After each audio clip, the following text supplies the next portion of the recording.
السلام علیکم میرے پیارے یوٹیوب کے ممبرس، امید ہے آپ سب لوگ ٹھیک ٹھاک ہوں گے۔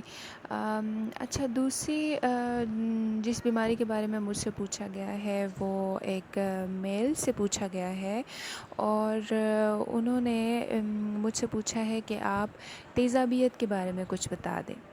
تو میں نے سوچا، اور انہوں نے اردو میں ریکویسٹ کی تھی، تو میں نے سوچا چلو میں ان کے لیے یہ ویڈیو اردو میں بنا دیتی ہوں۔ اچھا، let's get to the topic.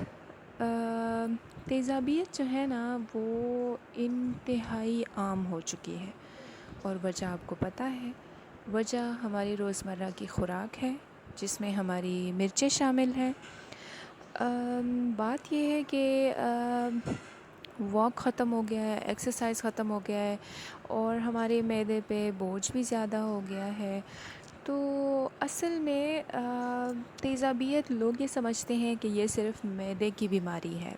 ایسا بالکل نہیں ہے۔ اس کے دو اقسام ہوتے ہیں، جو ایک معدے میں ہوتی ہے تیزابیت، وہ الگ قسم کی ہے، اور ایک جو چھوٹی آنت میں ہوتا ہے وہ الگ قسم کی ہے، ٹھیک ہے۔ دونوں کا ایک دوسرے کے ساتھ تعلق اس طرح بھی نہیں ہے کہ اب مثال کے طور پر اگر معدے کی تیزابیت ہے، وہ اگر ہم کھانا کھا لیں تو وہ اس سے زیادہ تیز ہو جاتا ہے۔ اس سے آپ کو یہ پتہ چل جائے گا کہ اگر آپ کو کھانے کے بعد جلن ہوتی ہے، آپ کو معدے میں جلن سی محسوس ہوتی ہے، تو اس کا مطلب ہے کہ یہ آپ کے معدے کی تیزابیت یا السر ہے، ٹھیک ہے۔ اور دوسرا جو ہے وہ چھوٹی آنت کا ہے کہ جب عام ہم لوگ کھانا کھا لیتے ہیں، اور اس سے ہماری جو جلن ہے، جو تیزابیت کا مسئلہ تھا، وہ اس سے ٹھیک ہو جاتا ہے، تو وہ پھر چھوٹی آنت کا تیزابیت یا چھوٹی آنت کا السر ہم اسے کہہ سکتے ہیں، ٹھیک ہے۔ اصل میں السر کسے کہتے ہیں اور یہ ہوتا کیوں ہے، میں آپ کو چھوٹی سی بات یہ سمجھا دوں کہ ہمارے معدے میں اللہ تعالیٰ نے ایک مشینری فٹ کی ہوئی ہوتی ہے، جس کو ہم ایسڈ سیکریشن کہتے ہیں۔ وہ ہوتا یہ ہے نا کہ ہماری، کیونکہ چھوٹی آنت جیسے شروع ہوتی ہے تو اوپر معدہ بھی، تو اس کے پہلے سرے میں یہ السر ہو پایا جاتا ہے۔ اصل میں ایسڈ ہماری اسٹمک میں، ہمارے معدے میں بہت زیادہ ہو جاتا ہے۔ جب وہ بہت زیادہ ہو جاتا ہے تو وہ ہماری جو معدے کی جو دیواریں ہیں اس کو نقصان پہنچانا شروع کر دیتے ہیں۔ وہاں پہ ہمارے نروز ہیں، اور وہ نروز ہمارے برین کو پھر بتاتے ہیں کہ یہاں جلن ہو رہی ہے، یہ ایسڈ بہت زیادہ بن رہا ہے، اس کے لیے کچھ کیجیے۔ تو اس کے علاج میں بعد میں بتاؤں گی، میں آپ سے یہ کہہ دیتی ہوں کہ ایسی کیا وجوہات ہے جس کی وجہ سے اگر ہماری معدے میں ایسڈ زیادہ ہو جاتے ہیں۔ آپ لوگ کو تو پتہ ہوگا کہ پاکستانی جو ہے وہ ڈسپرین، انسیڈز وغیرہ، درد کی گولیاں ایسے کھاتے ہیں جیسے یہ کوئی ٹافی ہو، 2-2 3-3 دن میں کھاتے ہیں، اس کی وجہ سے یہ ہوتا ہے۔ باقی یہ جو نیم حکیم لوگ ہوتے ہیں کہ آپ لوگوں ان کے پاس جاتے ہیں، 10-20 کی گولی وہ آپ لوگ کو دیتے ہیں، اس میں سارا اسٹیرائڈز ہوتے ہیں، اور اس سے یہ بہت زیادہ ہو جاتا ہے۔ جو حضرات سگریٹ نوشی کرتے ہیں، الحمدللہ ہمارے پاکستان میں عورتیں اتنا نہیں کرتی جتنا مرد سگریٹ نوشی کرتے ہیں، اس کی وجہ سے ہوتا ہے۔ دوسرا ایک بیکٹیریا ہے جس کا نام ایچ پائلوری ہوتا ہے، اس کی وجہ سے بھی ہو سکتا ہے، ٹھیک ہے۔ اب سب سے جو عام ہے وہ ایچ پائلوری کا ہے، مطلب جو انفیکشن ہے، ٹھیک ہے، اور وہ 90% ہماری چھوٹی آنت کو نقصان پہنچاتا ہے، اور 70% جو ہے وہ معدے میں السر بناتا ہے، ٹھیک ہے۔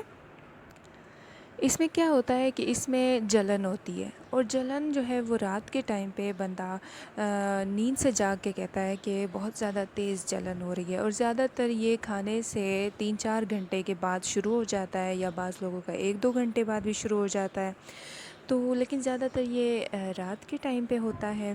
اور کھانے والی وہ بات میں نے آپ کو بتا دی تھی کہ جو کھانے سے تیزابیت زیادہ ہوگی وہ معدے کا ہوگا، اور جو اس کھانے سے کم ہوگی، مطلب جب آپ کو بھوک لگے گی تب آپ کی تیزابیت زیادہ ہوگی، آپ کھانا کھا لیں گے تو ٹھیک ہو جائے، اس کا مطلب ہے یہ چھوٹی آنت والا السر ہے۔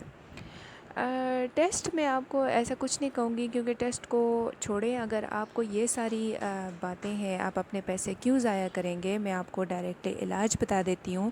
اس کے لیے آپ لوگوں نے کیا لینی ہے، آپ لوگوں نے لینی ہے اومیپریزول 20 mg تک، اور ساتھ میں اس کے لیے جو ہے نا آپ نے کلیریتھرومائسین 500 mg لے لینی ہے، اور اگر فلیجل ملتا ہے تو اور بھی اچھی بات ہے۔ یہ تینوں آپ نے دن میں 2 دفعہ لینی ہے، 14 دن یا 2 ہفتے۔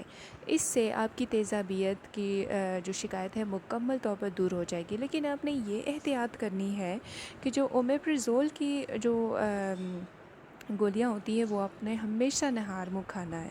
نہار منہ کا مطلب یہ ہے کہ آپ نے کھانے سے 1-2 گھنٹے پہلے کھا لینی ہے۔ آپ نے دوپہر کا کھانا مثال کے طور پر 1 بجے کھانا ہوتا ہے، تو آپ لوگ کو یہ گولی 11-11:30 کے وقت کھا لینی چاہیے، ٹھیک ہے؟